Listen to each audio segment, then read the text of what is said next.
அன்பு நண்பர்களே, ஆரோக்கியம் டிவி சேனல் உங்களை அன்புடன் வரவேற்கிறது. இன்றைக்கி நாம் எதை பற்றி பார்க்கணுன்னா, மூக்கல்லை. இந்த மூக்கல்லையுடைய வரலாறு, அதனுடைய நன்மைகள், சத்து வகைகள், மேலும் அதனுடைய பக்க விளைவுகள் பற்றி இந்த காணொளியில் பார்க்கலாம் வாங்க. இந்த மூக்கல்லையை நாம் கொண்டை கடலை என்று கூட நாம் அழைக்கிறோம். இது கொண்டை கடலைன்னு சொல்வதற்கு இதுக்கு மேலே இருக்கக்கூடிய ஒரு கூர்மையான பகுதி தான் இதனுடைய கொண்டை கடலை என்று அழைப்பதற்கு ஒரு காரணமாகவும் இருக்குது. இதை ஆங்கிலத்தில் பார்க்கும்போது சிக்பி என்று சொல்கிறோம், அல்லது இது ஃபேபேசிய குடும்பத்தை சேர்ந்தது என்று தாவர வல்லுநர்கள் சொல்கிறாங்க. இது பருப்பு வகையை சேர்ந்தது. இந்த கொண்டை கடலை அல்லது மூக்கடலை என்று தான் நாம் கடலை பருப்பு போன்ற பொருட்களை நாம் இதில் இந்த மூக்கடலையில் தான் நாம் பெற்றுக்கொள்கிறோம். இந்த மூக்கடலை ரெண்டு பிரிய பார்க்கலாம். ஒன்று வங்காள மூக்கடலைன்னு சொல்லுவாங்க, இன்னொன்று ஐரோப்பிய வகை மூக்கடலைன்னு சொல்லுவாங்க.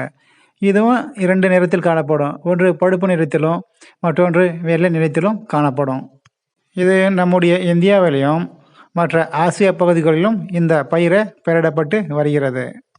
இந்த பருப்புடைய உற்பத்தி பார்க்கும் பொழுது இந்தியா தான் உலக அளவில் முதலிடமாகவும், அதன் பிறகு பாகிஸ்தான், துருக்கி போன்ற நாடுகளும் இந்த பயிரை அதிக அளவு பயிரிடப்பட்டு வருகிறார்கள்.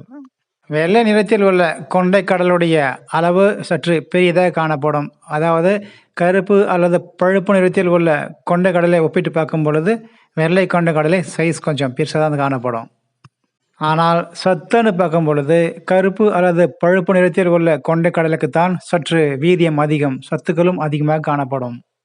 இந்த மூக்கடலை சொல்லக்கூடிய கொண்டை கடலையில் அதிக அளவு phosphorus, potassium, manganese, magnesium, thiamine போன்ற பொருட்கள் அதிக அளவு இருப்பதால் இது உடலில் நமக்கு தேவையான ஆற்றலை அதிகரித்து நோய் எதிர்ப்பு சக்தியை அதிகரிக்க மிகவும் ஒரு உபயோகமுள்ள ஒரு பொருளாக இந்த மூக்கடலை பயன்படுகிறது. இதில் மெக்னீசியமும் பாஸ்பரஸும் அதிக அளவு இருப்பதால் நீரிழிவு நோயாளிகள் சொல்லக்கூடிய டயாபெட்டிஸ் பேஷண்ட்டுகளுக்கு இது மிகவும் ஒரு அருமருந்தாக பார்க்கப்படுகிறது. கிளைசெமிக் இண்டெக்ஸ் என்று சொல்லக்கூடிய ஒரு வகையான பொருள் இந்த மூக்கடலையில் குறைவாக உள்ளதால் நீரிழிவு நோயாளிகளுக்கு இது மிகவும் ஒரு வரப்பிரசாதமாக பார்க்கப்படுகிறது. எந்த பொருளில் இந்த கிளைமிசிக் இண்டெக்ஸ் குறைவாக உள்ளதோ அந்த உணவை எடுத்துக்கொண்டால் நீரிழிவு நோயாளிகளுக்கு எந்த விதையான பாதிப்பும் ஏற்படாது என்பது அறிவியல் பூர்வமாக நிரூபிக்கப்பட்ட ஒரு உண்மை. பெரும்பாலும் கருப்பு வகையான கொண்டைக்கடலையை ஊற வைத்து அதனுடைய நீரை அருகும் பொழுது நமக்கு முழுமையான ஆற்றல் கிடைக்கும். மேலும் இந்த கொண்டைக்கடலையில் நார்ச்சத்து அதிகமாக இருப்பதால் வயிற்று செரிமான பிரச்சனைகளுக்கு மிகவும் ஒரு அருமருந்தாக பார்க்கப்படுகிறது. இவற்றை தொடர்ந்து சாப்பிடுவதால் செரிமான பிரச்சனை தவிர்த்து, மலச்சிக்கலையும் தவிர்த்து, மேலும் உடலுக்கு தேவையான ஆற்றலையும் கொடுத்து உடலுக்கு தேவையான சத்துக்களை உறிஞ்சுவதற்கு தேவையான அனைத்து பணிகளையும் இந்த மூக்கடலை செய்து உடலுக்கு நன்மையை பயக்கிறது. மேலும் அஜீரணம் போன்ற பிரச்சனைகள் இருந்து நம் உடலை முழுமையாக பாதுகாக்கிறது. இந்த வெள்ளை கொண்டை கடலையில் கலோரிகள் குறைவாக இருப்பதால் உடல் எடை குறைக்க விரும்புபவர்கள் இவற்றை சுண்டலாக செய்து சாப்பிட்டால் உடல் எடை குறைக்க மிகவும் பயனுள்ள பொருளாக இந்த வெள்ளை சுண்டல் பயன்படும்.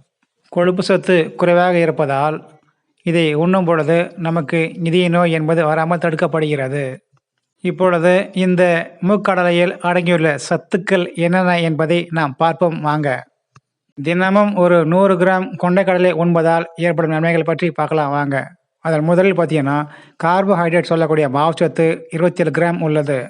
நார்ச்சத்து 7.5 கிராம், கொழுப்பு 3 கிராம், புரதம் 9 கிராம், கால்சியம் 50 மில்லிகிராம், அயன் என்று சொல்லக்கூடிய இரும்புச்சத்து 3 மில்லிகிராம், பொட்டாசியம் 300 மில்லிகிராம். இவை அனைத்தும் இந்த 100 கிராம் மூக்கடலை சாப்பிடுவதால் நமக்கு ஏற்படக்கூடிய சத்துக்களின் பட்டியல் ஆகும். சரி, இப்போது இந்த மூக்கடலையை நம்ம தேவையில்லாமல் அதிக அளவு உண்பதால் இதனால் சில பிரச்சனைகள் வருகிறது. அதனுடைய தீமைகள் பற்றி பார்க்கலாம் வாங்க. இதை அதிக அளவு சாப்பிடும் பொழுது ஒரு சிலருக்கு வயிற்று உப்புசம் ஏற்படலாம், ஒரு சிலருக்கு வாயு பிரச்சனைகள் ஏற்படலாம். அதாவது வாயு உள்ளவர்கள் இவற்றை தவிர்ப்பது நல்லது. மேலும் இவற்றினை அதிக அளவு உண்ணு போகும்போது தேவையில்லாமல் உடல் எடை குறைக்கவும் வாய்ப்புகள் உள்ளது. ஆக எந்த உணவாக இருந்தாலும் ஒரு குறிப்பிட்ட அளவு எடுத்துக் கொள்வது மிகவும் பயனுள்ளதாக அமையும். பை மோட் இது ஆன்லைனில் பொருட்களை வாங்கும் ஒரு ஆப் ஆகும். இதனால் நம் வீட்டுக்கு தேவையான மளிகை பொருட்களை நாம் ஆன்லைனிலே பெற்றுக்கொள்ளலாம். இந்த காணொலியை பிடித்திருந்தால் சப்ஸ்கிரைப் பண்ணுங்கள், லைக், ஷேர் மற்றும் கமெண்ட்ஸ் பண்ணுங்கள். இந்த காணொலியை பார்த்ததற்கு நன்றிங்க.